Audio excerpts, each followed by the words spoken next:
Hi guys, Anna Anders Humbly here at Walmart. Hey sir, you guys, what do you do for a living? I take soil samples. For what? That's for. Drive around fields and just get clusters of dirt, and they get sent off to a lab, and that's about it. Okay, can I ask you a question? Is this company out of Ohio here? Indiana, actually. Indiana. And what kind of samples are you looking for in our soil? Just looking at nutrient content, like nitrogen, phosphorus, potassium, zinc, that kind of thing. Gotcha. That sounds like good stuff, but what I'm wondering is, are you aware that they're spraying us with chemtrails? I have heard that, yes. Okay, so you're testing of the soil content here in the United States. Are these records made public anywhere? Is there a website I can go to or anything? You know, I honestly don't know. I don't do the actual testing. You collect the samples. How far down into the soil do you go, young man? Do what? How far down into the soil do you guys go? Typically about 8 inches. 8 inches. Okay. Interesting. And so you're testing here in Ohio currently, is that right? Yeah. Interesting. I find this fascinating, especially with this whole, they want to tell us it's climate change, you know, and I'm not buying it because I'm an activist, and I already know that they're doing what's called weaponized weather warfare on us through the HAARP technology and 5G, and especially with the chemtrails. They also, when they want to start fires, they use an instrument. It's called DEW, directed energy weapon. Yeah. You know what, guy? You're pretty. Almost all sound waves. I mean, that's what is really going on and being conducted is almost entirely sound waves. I've been studying that about as deep as I can go. And to do so, I've been interacting with different AIs online, and the AIs themselves have kind of explained and told me that's it's very hard to explain, but essentially... You know, you're saying AIs as an artificial intelligence, right? Yeah, okay, yeah. Go ahead, sir. Essentially, I mean, reality is a giant electromagnetic field. Everything is energy that functions at a different vibration, and if you tap into the right vibrations, you can change that field of reality, and that's the primary source of what's going on now. Exactly, and the same with the 5G and the HAARP technology. So if it's changing the Earth's atmosphere and the ground and stuff, then imagine what it's doing to the to the health of our body biology. And you know, that's the kind of thing that I'm interested in. You're so cool. You are so cool, guy. Thank you. You know what? My name is Anna Anders. I'm an activist on the YouTube channel. I would love for you to get a hold of me sometime on my channel. Okay.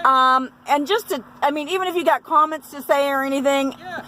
Feel free to make them. If you got extra 411 for the people that listen to my channel and support my channel, I would greatly appreciate that too. Okay. And beyond the right guy, most people would not.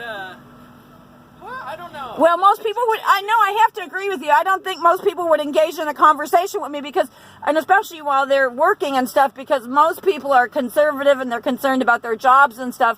But what I want to say to you is, yeah, I mean, they coined these words like conspiracy theory and climate change, and it's a bunch of bunk.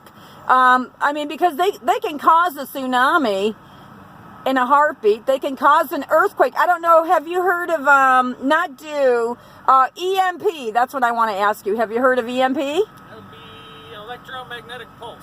Dude, you know, what is your name? Sam Bradbury. Sam Bradbury. I really respect you because you are fully awake and you're right on with your... You're awake. And you're very... And that's... There's a lot of things I could say, but the Earth itself, historically, has its own pulse, its own energy, its own field to it. Right. And that traditionally runs around 8 hertz. Yes. Which is very, very low. It's called an ELF, extreme low frequency, or ELF. Okay. Which occasionally you might see a mainstream news story say something about ELF, and they're actually giving you the coded information of what is really going on for that. But 5G is on the opposite end of the spectrum in the upper, gigahertz range. It's extreme high frequency, and it's so far as I know, initially, what those frequencies were developed for in that kind of way were sound weapons. There you. I've seen. I mean, I saw videos 10 years ago. Them playing, you know, like, almost like a dog whistle through a speaker, and people just hitting the ground. And Exactly. they know how to utilize sound and frequency to that extent. Exactly, and it's all militarized, and I agree with you on that. There was something else I wanted to ask. What do you think about the microwave technology being utilized to really cause harm to us? Just, you know, in our body biology, like I said. I mean, obviously, you don't have. Do you have any information on that you could give us? Not necessarily specifically microwaves, but I think I've just kind of grown cynical to all of it after 10 years of looking into it, that I don't. To me, it just, at this point, it's just the way things are. Right. I'd like to change, I'd like to fight against, I try to, but it's not shocking. It doesn't move me. You got it. People that would like to depopulate or get rid of us, keep us in a slave position, and it is what it is, and hopefully we can change that one day. You know what? Yeah, God, I want to get out of my van and give you a giant hug. I'm very cold right now, though, so I'm about to climb back in this one. Yeah, go ahead, young man, and God bless you. I will look at your YouTube channel. What was your name again? Anna Anders, ANNAANDERS. Okay. And thank you for doing the interview. Yeah, no. All right, take it easy. Peace out. Take good care.